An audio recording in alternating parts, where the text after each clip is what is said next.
Bismillahirrahmanirrahim. Assalamualaikum warahmatullahi wabarakatuh. Waalaikumsalam. Innal hamdalillah nahmaduhu wa nasta'inuhu wa nastaghfiruh wa na'udzu billahi min syururi anfusina wa min sayyiati a'malina may yahdihillahu fala mudhillalah wa may yudlil fala hadiyalah wa asyhadu an la ilaha illallah wahdahu la syarikalah wa asyhadu anna Muhammadan abduhu wa rasuluh la nabiyya wa la rasula ba'dah amma ba'd. Rabbi israh li sadri wa yassir li amri wahlul 'uqdatan min lisani yafqahu qawli.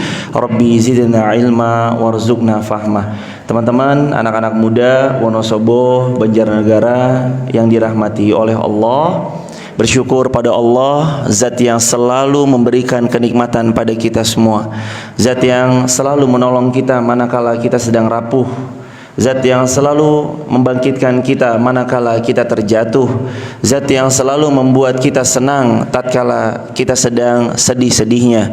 Semoga Allah senantiasa hujankan kita istiqamah sampai kita diwafatkan husnul khatimah. Kedua kalinya salawat bertangkaikan salam teruntuk baginda Rasulullah Muhammad sallallahu alaihi wasallam. Allahumma salli wa sallim wa zid wa an'im wa barik alaih. Teman-teman, anak-anak muda Wonosobo, Banjarnegara yang disayang Allah, sore ini kalau Allah izinkan kita akan membahas tentang sebuah tema dengan judul sebaik-baik rumah. Dengan tema oh iya, nggak apa-apa mas, mohon maaf karena lupa ngedit aja, lupa ngedit, mungkin bisa diedit sedikit gitu. Qadarullah masyafal, tadi lupa diedit karena terburu-buru, jadi mungkin apa yang di share itu salah judul. Tema kita adalah tentang sebaik-baik rumah, sebaik-baik rumah. Teman-teman yang dimuliakan Allah, berangkat dari sebuah hadis riwayat Imam Abu Hurairah radhiyallahu anna nabiyya sallallahu alaihi wasallam, bahwasanya baginda Rasulullah Muhammad sallallahu alaihi wasallam beliau bersabda, as-sa'i 'alal armalah wal masakini kal mujahid fi sabilillah wa kalladhi yasumun nahar wa yaqumul lail. Orang-orang yang berusaha menghidupi para janda, orang-orang yang berusaha, kata Nabi SAW, menghidupi para janda, dan orang-orang miskin yang senantiasa mau berjuang di jalan Allah, dan orang-orang miskin yang senantiasa mau berjuang di jalan Allah, dan seperti orang yang senantiasa, dan mereka semua mendapatkan pahala seperti orang yang senantiasa berpuasa di siang harinya. Jadi orang-orang yang menghidupi para janda dan mereka membangkitkan semangat orang-orang miskin untuk tetap bersyukur pada Rabb-nya, mereka panen pahala. Seperti apa mereka panen pahala? Mereka panen pahala seperti orang yang puasa di siang harinya. Kata Rasulullah SAW, dan mereka panen pahala seperti orang yang sholat malam di sepanjang malamnya. Apa korelasinya sama bahasan kita hari ini, teman-teman yang disayang Allah? Sebaik-baik rumah. Siapa, apa, dan bagaimana sebaik-baik rumah? Ternyata Nabi SAW beliau bersabda, ada amalan yang membuat seseorang itu dinilai oleh Allah Azza wa Jalla seperti puasa setiap hari, seperti sholat malam sepanjang hari. Kapan mereka dinilai seperti puasa tiap hari? Kapan mereka dinilai seperti sholat setiap malam? Hanya dua kondisi yang Nabi sebutkan sallallahu alaihi wasallam, mereka panen seperti puasa siang hari, sholat di malam hari. Yang pertama, menghidupi para janda. Menghidupi para janda ini dengan dua: satu, menikahi beliau, ya, atau dua, menyantuni beliau. Nggak harus nikahin, nggak harus nikahin, tapi bisa menyantuni beliau. Contoh misalkan ada orang himpun dana terkumpul, terus kemudian dana ini akan didistribusikan, salah satunya adalah kepada para janda, anak yatim, orang miskin, fakir, dan seterusnya.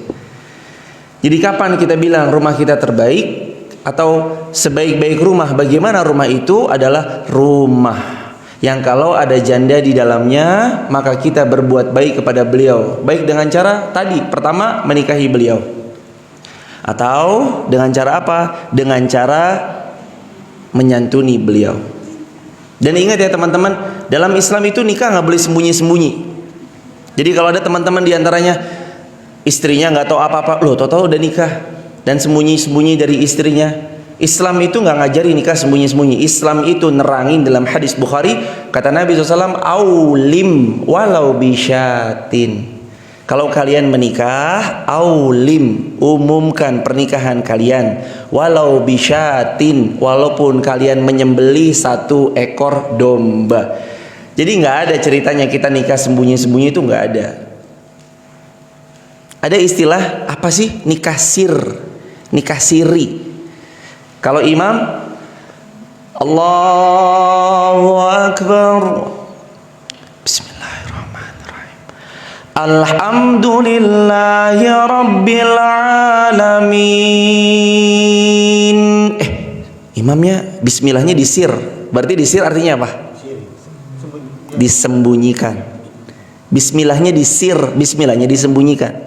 Kalau Bismillahirrahmanirrahim, Alhamdulillahi Rabbil Alamin. Itu bismillahnya dijahar. Kalau jahar artinya jelas atau terang. Makanya Quran surah Al-Mulk ayat 13 Allah berfirman, wa asirru qaulakum awi jaharu bih innahu alimum bidzatis sudur. Wa asirru, kalian mau disirkan, disembunyikan. Awi jaharu bih, atau kalian mau terang-terangan secara jelas.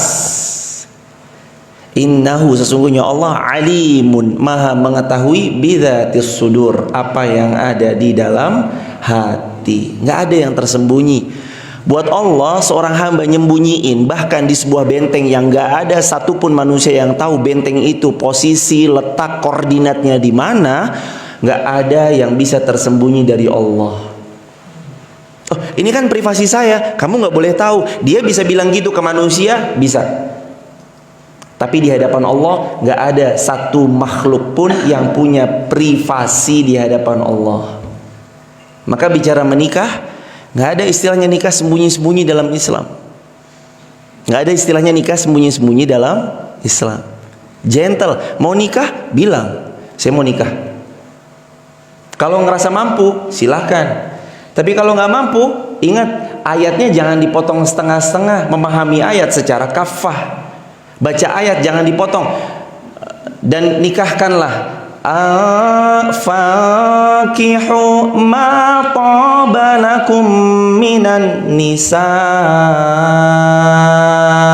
masna wa thulatha wa ruba'. Jangan dipotong sampai situ dong. Nikahilah oleh kalian masna 2 perempuan, wa thulatha 3 perempuan, waruba atau 4 perempuan. Jangan dipotong sampai situ. Mah, bagaimana kalau papa baca ayat ini? Coba mah dengerin ya. Nikahilah oleh kamu perempuan 2, 3 atau 4. Punya istri 1 aja kalau didoain luar biasa kan? Gimana kalau doa dari 3 orang istri mah? Weh. Jangan dipotong sampai situ ayatnya. Lanjutin. Fa in khiftum alla ta'dilu fawahidah. Kalau kamu tidak mampu berlaku adil, maka cukup 1. Setuju ibu-ibu? Ini ibu-ibu. Kalau bapak-bapak lain ceritanya. Allah.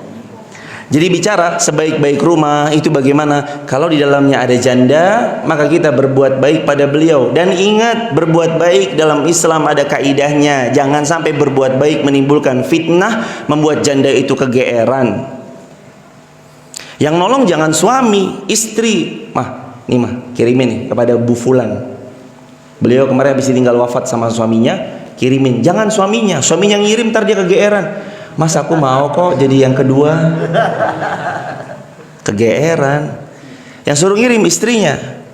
Kan ada 2 cara menolongnya. Yang pertama menikahinya, atau yang kedua dengan cara hanya menyantuninya aja. Menyantuni, jangan laki-laki sama perempuan. Perempuan biar datang sama perempuan, istri kita yang kita suruh. Ini sebaik-baik rumah yang pertama. Ada seorang janda, kita membantunya dengan dua cara tadi. Menikahi tadi. Emang boleh ya perjakan nikah sama janda? Bukan boleh. Rasul contohnya sallallahu alaihi wasallam. Dan ini bukan berarti seorang janda itu martabatnya menurut masyarakat martabatnya biasa atau mungkin berbeda dengan perawan. Ketahuilah, menurut Allah derajat itu ditentukan oleh ketakwaan yang menentukan. Status sosial di KTP apa? Janda, cerai hidup atau cerai mati, tulisannya misalkan kayak gitu, atau duda cerai hidup, duda cerai mati. Itu status di mata administrasi negara lewat KTP. Tapi menurut Allah, inna akramakum indallahi atqakum. Siapa yang paling bertakwa di antara kalian, itulah orang yang paling mulia di sisi Allah Azza wa Jalla. Jadi kalau kita melihat ada anak laki-laki kok suka sama seorang janda, dia melihat kemudian janda itu bawa dua anak, dia terus kemudian berkenan menikahinya, anak kita qadarullah masih lajang, nggak masalah. Rasulullah SAW menikahi Bunda Khadijah. Bunda Khadijah statusnya janda terhormat, paling kaya sekota Makkah, paling cantik luar biasa, akhlaknya sangat mulia. Ini Bunda Khadijah. Ini Bunda Khadijah. Rasulullah SAW pernikahan pertama dengan beliau, Bunda Khadijah radhiyallahu anha. Maknanya status di mata dunia nggak ngefek. Kalau Allah bilang dia mulia, Allah akan memuliakan beliau. Allah akan memuliakan beliau.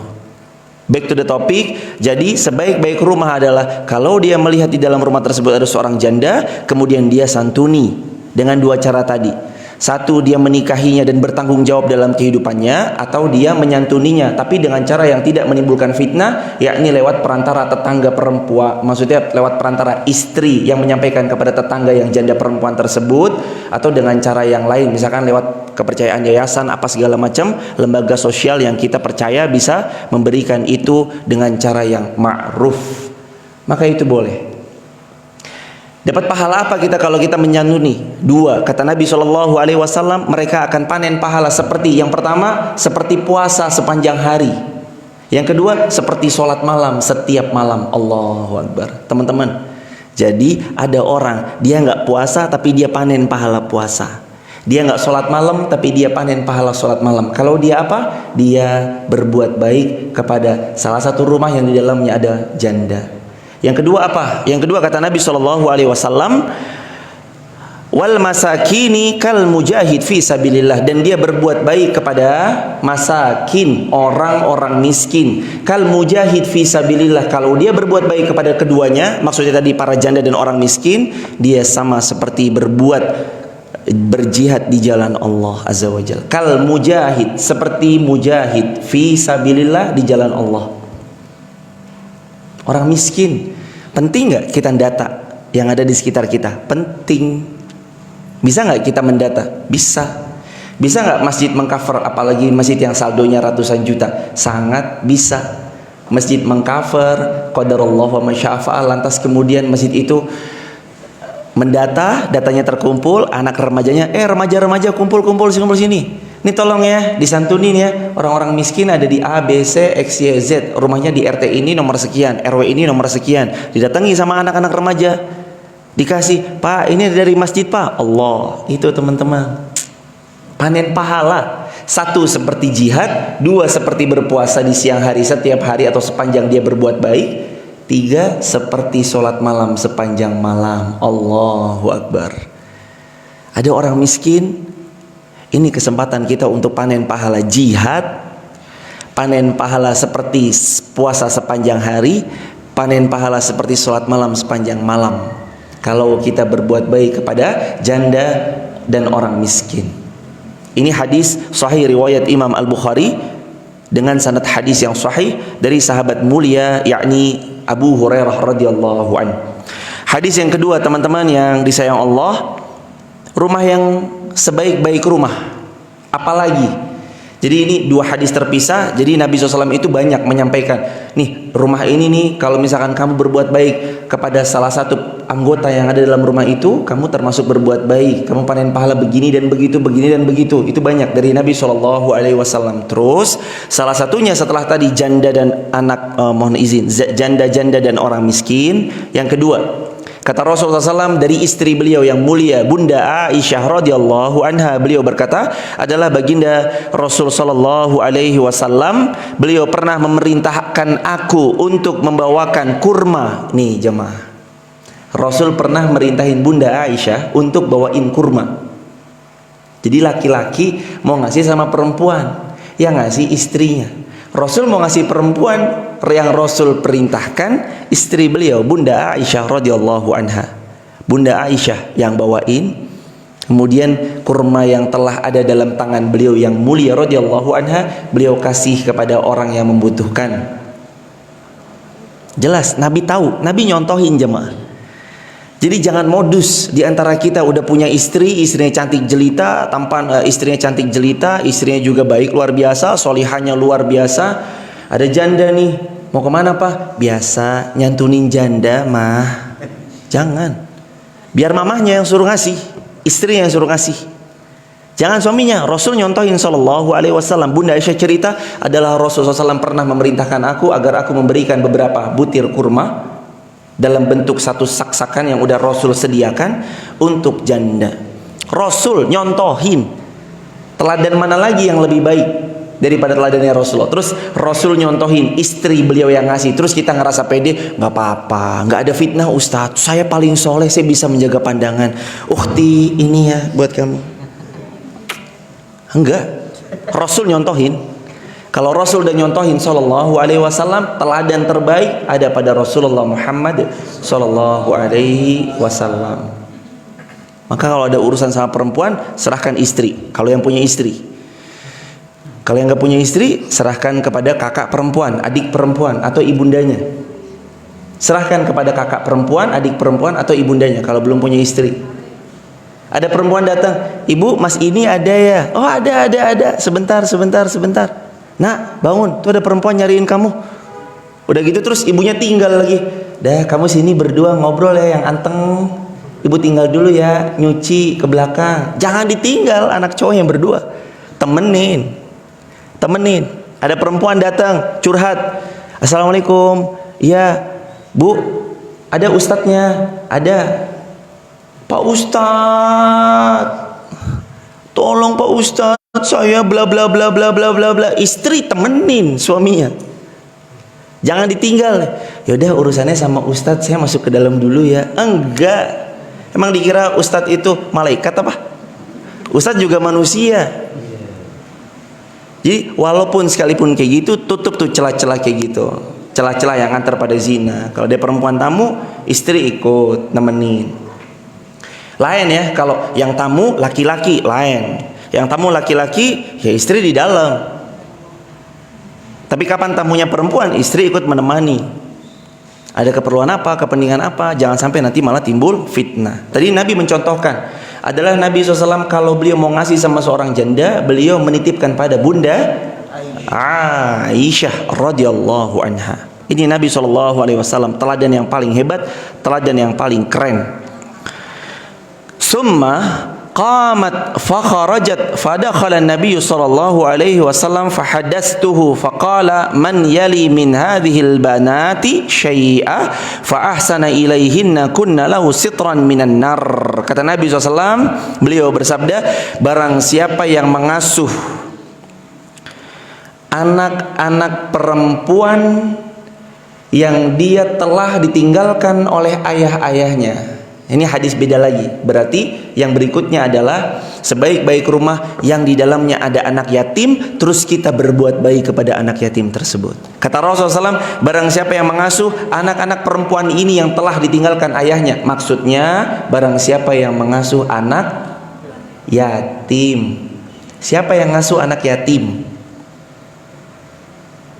Siapa yang mengasuh anak yatim dan berbuat baik kepada mereka, pasti anak yatim itu kelak akan menjadi tirai penghijab, pelindung, pengasuhnya dari siksa api neraka. Allahu Akbar. Tips dan trik gimana supaya kita punya tirai, hijab, pelindung dari siksa api neraka? Jawaban yang ketiga, hendaknya kita memelihara anak yatim. Caranya macam-macam. Gimana cara memelihara anak yatim? Lagi-lagi, cara memelihara anak yatim adalah dengan cara menikah dengan ibunya. Satu, menikahi janda, jandanya punya anak. Anak itu kan anak yatim. Anak itu jadi anak tiri bagi kita, sekaligus kita bertanggung jawab atasnya, kita memelihara beliau. Iya, cara yang pertama. Cara yang kedua, mengayomi tanpa harus menikahi ibunya, itu pun bisa dan banyak. Contoh PAY di belakang Al-Mansur Kauman, panti asuhan yatim. Kalau ada di antara kita yang punya dana lebih, kita bisa distribusikan ke sana, distribusiin ke sana. Contoh lagi, ada orang anak yatim kita ketahui, kita bisa fasilitasi beliau dalam sekolah. Nak, kamu mau sekolah deh, pilih tuh S1 di mana? Jurusan apa aja di UIN Jogja? Mak, ya jurusan apa aja pilih deh, ntar saya yang bayarin. Dah, itu boleh tuh. Sama salah satunya seperti Ibu Bambang yang punya Wonolen Wonosobo, beliau punya beberapa orang-orang yang Allah titipkan kepada beliau, terus kemudian beliau sekolahkan dari SD, SMP, SMA, kuliah, disekolahin sama beliau. Salah satunya yang kami ketahui beliau. Salah duanya ada juga seseorang hamba Allah, semoga Allah sayang beliau, beliau juga sama. Tadi sifatnya kalau beliau itu membelikan, kira-kira butuh tas apa, sekolah suka warna apa, suka merek-merek apa, sepatunya apa segala macam, akhirnya dibeliin sepatu, kaos kaki, tas sekolah, seragam sekolah, dibayarin tuh semuanya. Ini termasuk nih, kata Nabi dalam hadis lain, ana wa kafilul yatim kahataini fil jannah. Aku dan pengurus anak yatim, termasuk donaturnya, termasuk muhsininnya, termasuk orang-orang yang terlibat ngurusin anak-anak yatimnya, termasuk yang support makanan ke rumah yatimnya, seperti ini di surga dekatnya. Nabi lantas menunjukkan jari telunjuk dan jari tengah beliau, didekatkan kayak gini. Aku dan yang ngurusin anak yatim seperti ini di surga besok. Allahu Akbar. Makanya teman-teman, salah satu pendusta agama, Quran surah Al-Ma'un, ara'aital ladzi yukadzibu biddin fadzalikal ladzi yad'ul yatim. Tahukah kalian siapa pendusta agama? Pendusta agama siapa sih? Adalah mereka yang menghardik anak yatim. Hati-hati ya, kalau lagi di kota-kota besar, lampu merahnya ada pengamen, jangan dibentak pengamennya. Atau kalau pas lagi di situ tuh perempatan soto Laksmi atau soto Lasmi itu kan kadang ada ya pengamen apa segala macam. Secara fisik penampilan mungkin dia urakan apa segala macam. Catat baik-baik, jangan dihardik. Takut-takut beliau anak yatim, anak kecil gini, Pak, ayo Pak, Pak, ayo Pak, woi, jangan dibentak. Fadzalikal ladzi yad'ul yatim. Fadzalikal ladzi yad'ul yatim. Pendusta agama itu yang suka menghardik, membentak, neriakin anak-anak yatim. Bentak aja nggak boleh. Bentak aja nggak boleh. Apalagi tangan kita sampai main, apalagi kaki kita sampai depak, nendang anak yatim. Hati-hati hadirin. Ini anak-anak muda, Mas Noval, teman-temannya, anak-anak muda yang pada masih SD, SMP, ketahuilah kalau main sama teman, hati-hati. Hati-hati dari main asal tempeleng kepala teman, ternyata teman tersebut anak yatim. Hati-hati. Berarti kalau nggak yatim boleh Ustaz saya tempeleng kepalanya. Ya nggak gitu caranya hadirin. Maksudnya adalah kalau sama teman yang yatim jauh lebih hati-hati. Sama yang bukan yatim aja kita harus hati-hati dari berbuat zalim kepada beliau, apalagi sama anak yatim.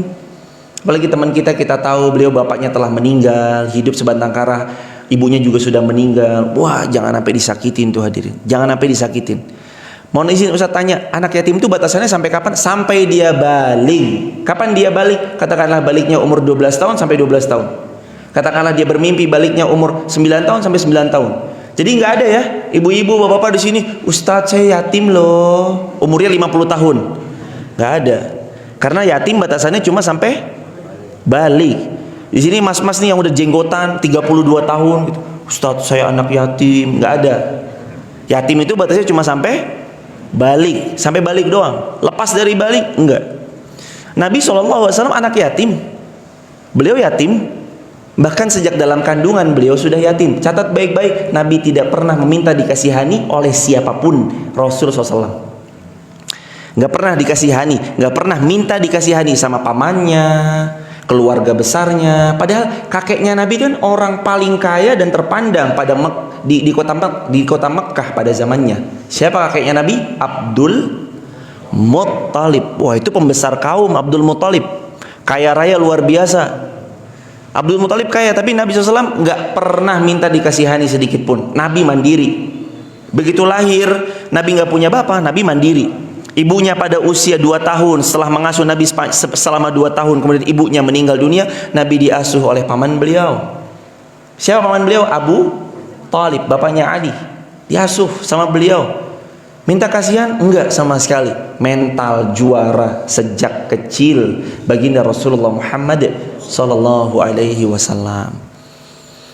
Kalau di antara teman-teman di sini anak yatim, adik-adik yang masih SD, yang masih TK, ini kan masih TK kan? TK, masih SD, masih TK. Anak yatim, ketahuilah, yatim gak boleh jadi alasan untuk kita berpangku tangan sama orang. Yatim bukan harus menjadi alasan bahwa kita harus terus menjadi orang yang terbelakang. Enggak. Tunjukin.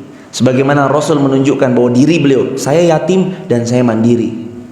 Saya yatim dan saya bisa bermanfaat bagi majikan saya. Nabi yatim, masih kecil, gembalain dombanya orang. 12 tahun ikut pamannya Abu Talib pergi ekspor impor dari Makkah ke Syam, Palestina, Suria, Jordania, Lebanon. Bayang nggak? 12 tahun Nabi itu udah ekspor impor dari Mekah ke Syam, bawa dagangan.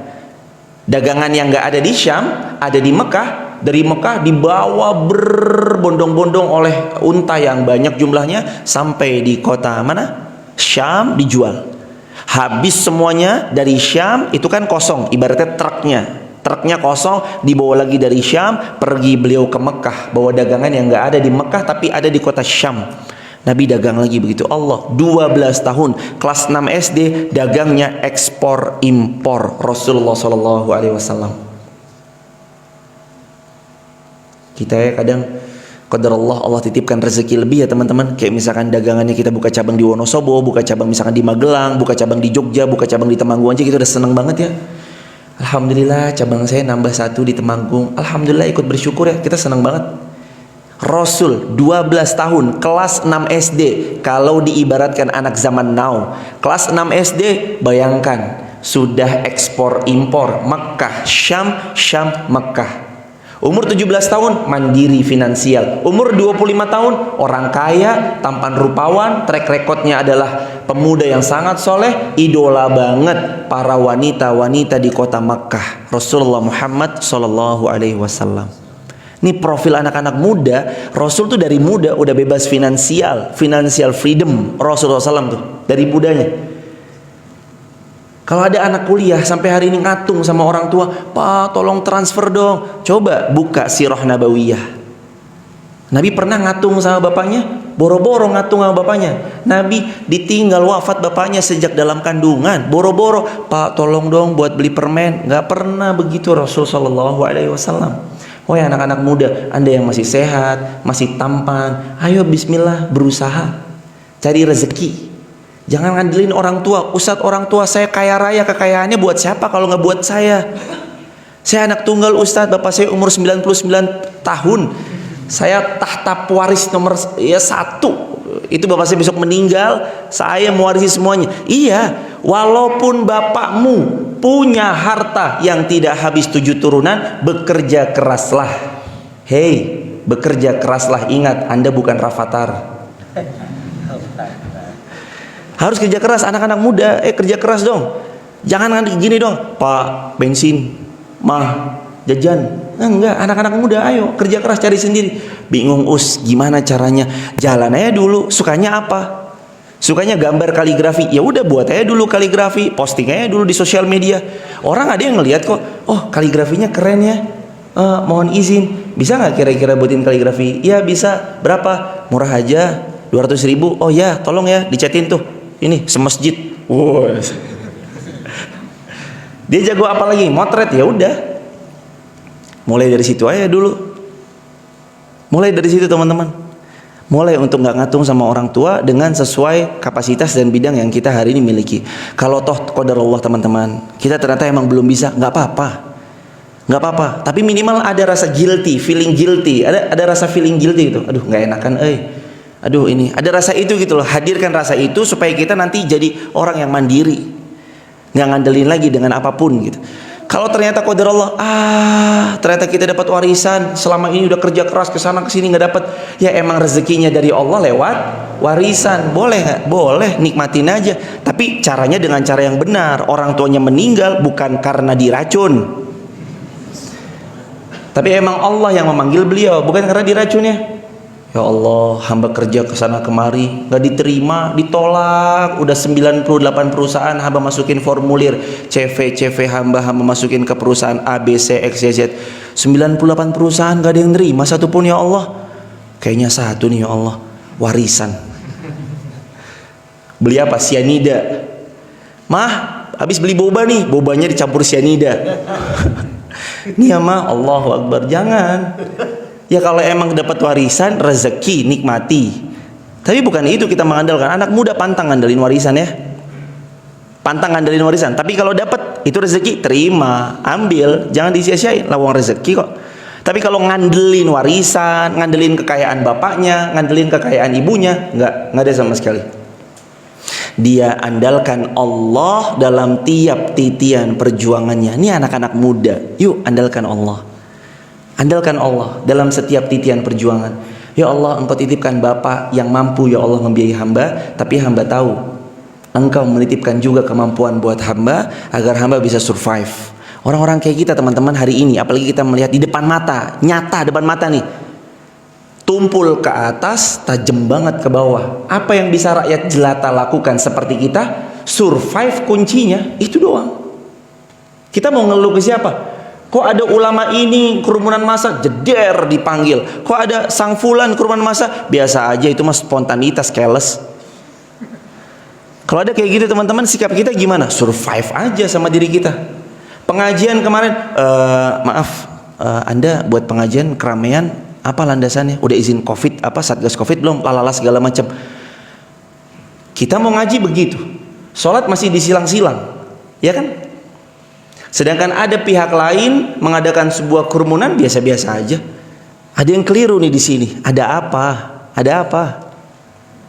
Ada apa dengan ini semua gitu loh? Bukan berarti saya ngajak teman-teman di sini, yuk sholat rapetin semuanya. Wes, enggak. Padahal mas sebenarnya iya dalam hati. Maksud saya adalah bismillah, ayo dong para pemimpin, termasuk yang nonton, siapapun yang nonton, kalau ada intel yang nonton lewat YouTube, kalau ada polisi yang nonton lewat YouTube, kalau ada Pak Dandim terhormat, Pak Bupati Wonosobo yang nonton lewat YouTube, atau siapapun pemegang tampuk pemerintahan yang nonton lewat tayangan YouTube ini, ayo dong sama-sama yang adil. Kalau emang buat peraturan, ayo kita berbuat adil. I'dilu huwa aqrabu littaqwa. Berbuat adillah kalian. Adil itu dekat dengan ketakwaan. Adil, Allah yang perintahin adil. Jangan tumpul ke atas, tajam banget ke bawah.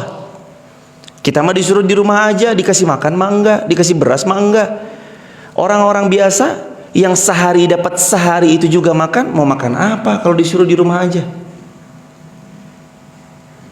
Orang-orang bergerak bebas dari pagi sampai jam 7 malam, jam 7 malam suruh pada tutup. Itu tukang sate Madura, itu tukang tahu tek, itu tukang burjo, larisnya mah emang malam, rezekinya malam. Emang disangka corona operasionalnya jamnya dari jam 7 sampai jam 7 malam doang? Operasional corona jam 7 pagi sampai jam 7 malam? Enggak hadirin, malam gue juga kena. Lah terus kenapa yang dibatasi cuma malam doang, paginya enggak? Thinking. Afala ta'qilun. Kenapa kita nggak mau mikir? Kenapa kita nggak mau mikir? Afala ta'qilun. Kenapa kita nggak mau mikir? Jaga protokol, ayo kita jaga. Tetap jaga kesehatan, tetap jaga kebersihan. Toh juga semuanya kebaikan kok. Cuci tangan dengan sabun, baik. Kemudian kita qadarullah masyafal menutup dengan masker agar tidak, mohon maaf, terciprat kemana-mana air liurnya, itu pun juga baik. Yang kebaikan seperti cuci tangan, pertahankan, lanjutin. Cuci tangan, pertahankan, lanjutin. Nanti masalah-masalah yang lain, berbuat adil. Ada pihak A berbuat kerumunan di penjara, pihak B berbuat kerumunan dibiasain aja. Kembalikan teman-teman. I'dilu, berbuat adilah. Huwa aqrabu littaqwa. Itu lebih dekat dengan ketakwaan kepada Allah Azza wa Jalla. Alhamdulillahirabbil alamin. Mudah-mudahan ini ada manfaatnya. Intinya teman-teman, sebaik-baik rumah yang di dalamnya ada para janda, yang di dalamnya ada anak yatim, yang di dalamnya ada orang miskin, dan kemudian kita berbuat baik kepada beliau. Itu sebaik-baik rumah. Dan kita yang berbuat baik kepada beliau, janda, orang miskin, anak yatim, kita dapat 3. Apa? 1, seperti berjihad di jalan Allah. 2, seperti sholat malam sepanjang malam. 3, seperti puasa di siang harinya. Barakallahu fiikum. Subhanallah, subhanakallahumma bihamdika, asyhadu an la ilaha illa anta, astaghfiruka wa atubu ilaik. Wassalamualaikum warahmatullahi wabarakatuh.